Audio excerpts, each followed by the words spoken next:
Well, I want to just, in the beginning here, just let everybody know, I'm not sure everybody really does understand that this organization, that there's a bunch of guys here and a few women that are involved in this organization, which is dedicated to getting you guys funded so you can go to school and learn more about our industry.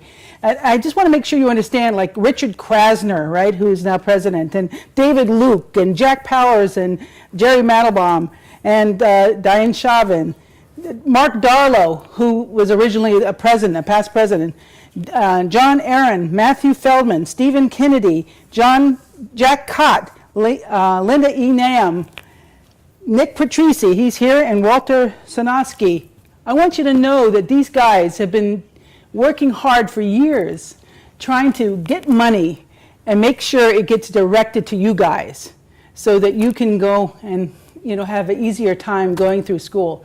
And I want to applaud them personally.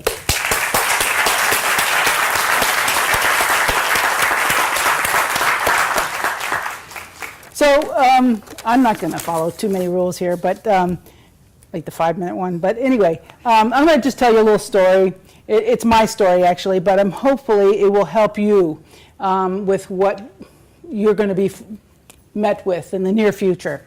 Yeah, I went to school in the early 70s, and I went to school to be an artist. I studied printing and painting and printmaking, not printing like we know it. So, I go to school, and then I graduate and moved to New York because I want to go to graduate school at Hunter. And so I'm going to be an artist, right? So I come to New York, and I looked in the newspaper, New York Times. You remember them? New York Times paper. And they have, listings for jobs in the newspaper. And I looked down there, I saw so many jobs for artists. So many. I couldn't believe it, my luck. Wow, I picked a good business to be in, right? So, so I go in for an interview, and I find out it's paste-up artist. So what is that? What's a paste-up artist? So I found out I had to go to school again and learn what a paste-up artist was. So I went into new school, and I studied paste-up. And the first teacher I had there, I actually became friends with him, and I'm still friends with him this day, but he said, if you learn paste-ups, you can get a job. But if you want to make more money, you got to learn how to do mechanicals too. And he said, you know what? And after that, the more you learn, the more you're going to make money. So then I decided I would go and learn typography and design, because what I was doing was really doing paste-ups and mechanicals for some other artist, a creative director, and I wanted to do that, right? So it's a little bit like art. But anyway, so it's just commercial art, right? So eventually I was able to get a job at CBS Records. And this is in the mid to late 70s, right? So I met Paul McCartney and Billy Joel and some other guys that were there, Paul Simon. Anyway, they were the height in CBS Records. And then towards the end, and what I was just doing was converting 8-tracks, the albums to 8-tracks. Remember them? LPs, remember LPs? LPs and then 8-track? Okay, yeah, so 8-tracks, right? So that's what my job was, converting. And so anyway, something happened. I don't know what it was, but the bottom fell out of the record industry. So I jumped on CBS Publishing, and I got into Woman's Day.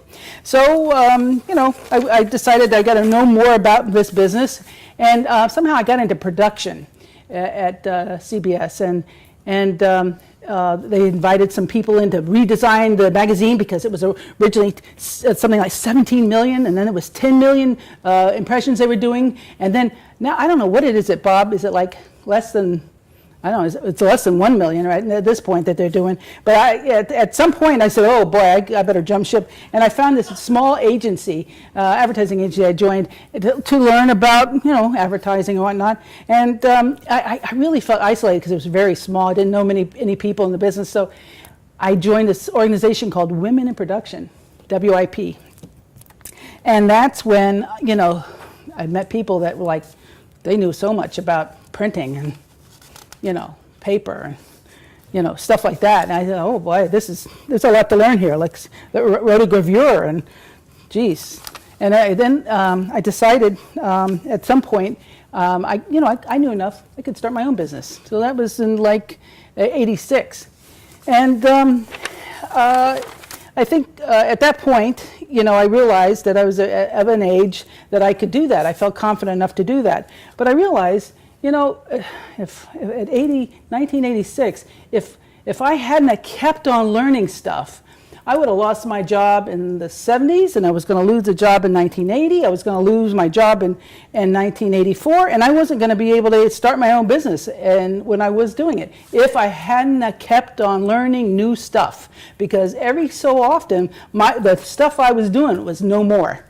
And that goes along with my small advertising business and graphic design business and web business and PR business and social media business and web and internet business that I'm doing now.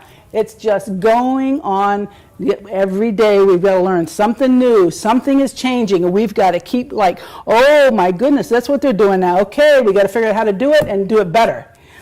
So, what can I tell you?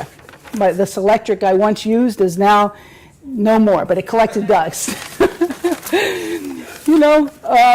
Why am I telling you this? Well, I think it's kind of obvious.